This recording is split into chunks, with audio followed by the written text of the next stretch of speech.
안녕하세요. 100세까지 건강하게 살아가는 여러분의 건강 파트너 시니어 유튜브 크리에이터 맥스킴입니다. 오늘의 영상에서는 체온이 낮아지면 면역력이 떨어지는 이유가 무엇인지 함께 알아보도록 하겠습니다. 그럼 건강에 대해서 공부해 볼까요? 첫 번째, 체온이 낮아지면 면역세포들의 활동이 감소할 수 있습니다. 이는 면역세포들이 감염을 식별하고 제거하는 능력이 저하되기 때문입니다. 두 번째, 체온이 낮아지면 항체 생성이 저하될 수 있습니다. 항체는 감염을 식별하고 제거하는 데 중요한 역할을 합니다. 체온이 낮아지면 항체 생성이 감소하여 면역 시스템의 효율성이 저하됩니다.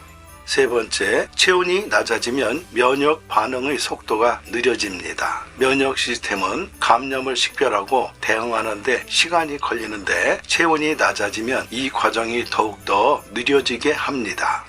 따라서 체온을 유지하는 것은 면역력을 유지하고 감염에 대한 저항력을 강화하는 데 중요합니다. 충분한 온도로 몸을 유지하고 옷을 따뜻하게 입고 실내를 따뜻하게 유지하는 등의 조치를 취하여 체온을 유지하는 것이 좋습니다. 네 번째, 면역력이 왜 떨어지는지 대해서 자세히 설명해 드리겠습니다. 첫째, 나이에 있습니다. 나이가 들면 면역력이 저하될 수 있습니다. 노화에 따라 면역세포들의 기능이 감소하고 면역 응답이 더 느려지는 경향이 있습니다. 스트레스가 또 있을 수 있습니다. 지속적인 스트레스는 면역력을 약화시킬 수 있습니다. 스트레스의 호르몬인 코티솔은 면역세포들의 활동을 억제하고 염증을 증가시킬 수 있습니다. 또한 부족한 영양소 섭취에서 올 수도 있습니다. 영양소의 부족은 면역력을 약화시킬 수 있습니다. 특히 비타민C, 비타민 D, 아연, 철, 단백질 등의 영양소는 면역세포들의 기능에 중요한 역할을 합니다. 또한 수면 부족에서 올 수도 있습니다. 충분한 수면을 섭취하지 않으면 면역력이 저하될 수 있습니다. 수면 중에는 면역세포들이 복구되고 면역 응답을 조절하는 호르몬들이 분비됩니다. 비만에서 있을 수도 있습니다. 비만은 만성적인 염증을 유발하고 면역세포들의 기능을 저하시킬 수 있습니다. 또한 비만은 면역세포들의 수를 감소시키고 면역 응답을 억제할 수 있습니다. 약물 사용에서 올 수도 있습니다. 일부 약물은 면역력을 약화시킬 수 있습니다. 예를 들어 면역력제, 항암제, 스테로이드 등은 면역세포들의 활동을 억제하거나 감소시킬 수 있습니다.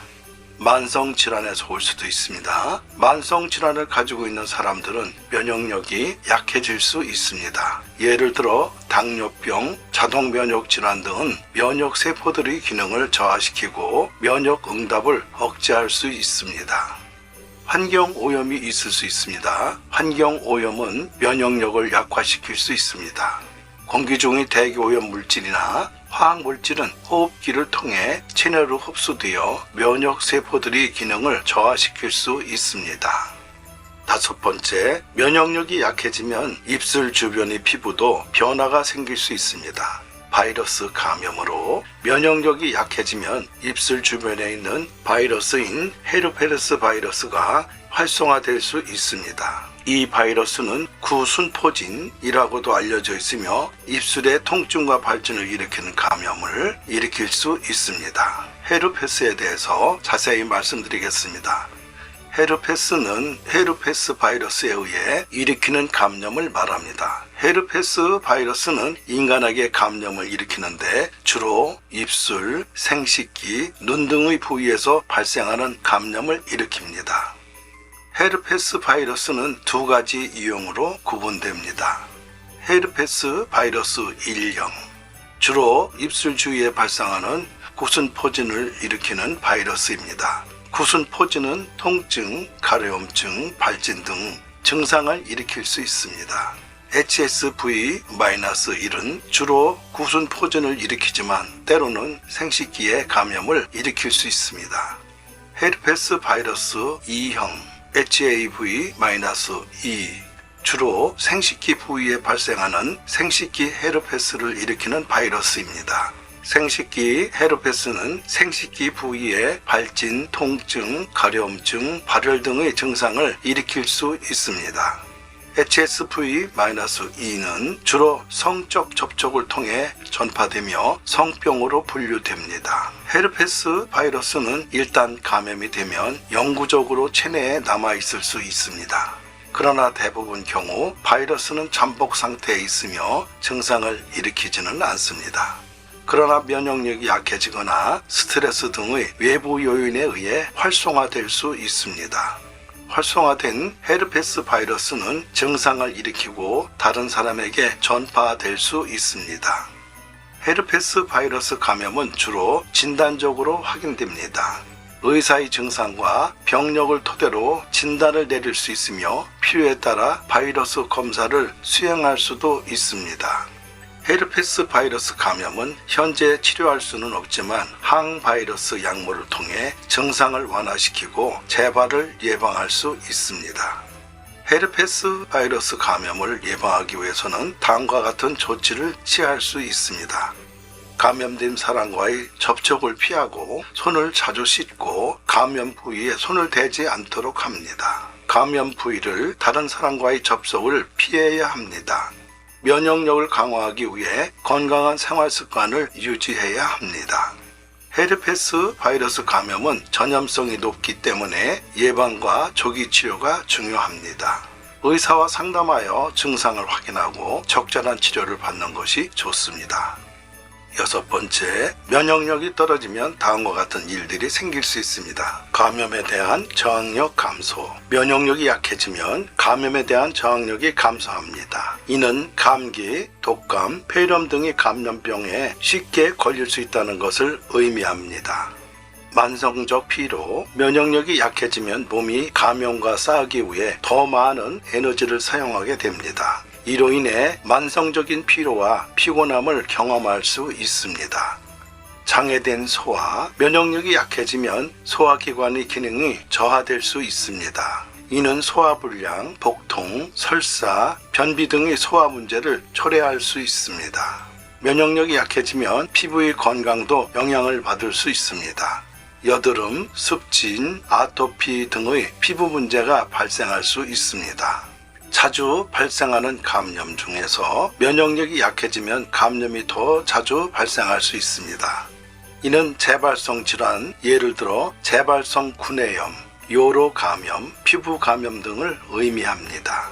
면역력이 떨어지면 느린 회복력, 면역력이 약해지면 상처 수술 후 회복이 더 느려질 수 있습니다. 면역력이 강한 사람들은 상처가 빠르게 치유되지만 면역력이 약한 사람들은 상처가 오랫동안 남을 수 있습니다.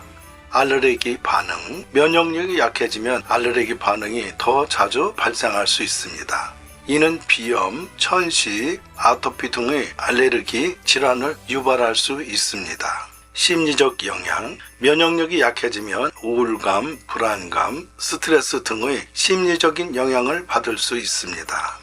면역력이 강한 사람들은 스트레스에 더 잘 대처할 수 있지만 면역력이 약한 사람들은 스트레스에 더 쉽게 영향을 받을 수 있습니다. 면역력을 키우는 데 필요한 식품을 자세히 설명드리겠습니다. 과일과 채소, 비타민C, 베타카로틴, 비타민 E, 비타민 A 등의 항산화 물질과 영양소가 풍부한 과일과 채소를 섭취하세요. 예를 들어 오렌지, 자몽, 레몬, 브루베리, 딸기, 파인애플, 키위, 브로콜리, 시금치, 당근, 호박 등이 있습니다. 8번째, 단백질. 단백질은 면역세포의 구성 요소이며 면역력을 강화하는 데 중요합니다. 닭고기, 계란, 두부, 콩, 녹색 채소, 견과류, 우유 및 유제품 등의 단백질을 포함한 식품을 섭취하세요.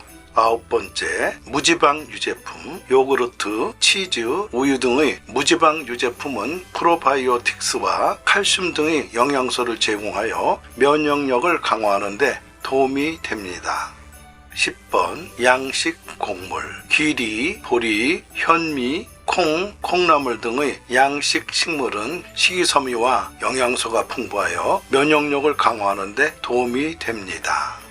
11번째, 양파와 마늘입니다. 양파와 마늘은 항균 및 함영증 효과가 있는 활성 물질을 함유하고 있어 면역력을 강화하는 데 도움이 됩니다. 12번째, 생강과 고추. 생강과 고추는 면역력을 강화하는 데 도움이 되는 항균 및 함영증 효과가 있는 활성 물질을 함유하고 있습니다.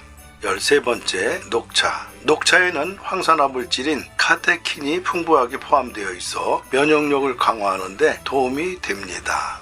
14번째, 견과류. 아몬드, 호두, 캐슈넛, 땅콩 등의 견과류는 비타민 E와 아연 등의 영양소를 제공하여 면역력을 강화하는 데 도움이 됩니다. 15번째, 발효식품입니다. 요구르트, 김치, 주스 등의 발효식품은 프로바이오틱스를 함유하여 장내 미생물 균형을 조절하고 면역력을 강화하는 데 도움이 됩니다.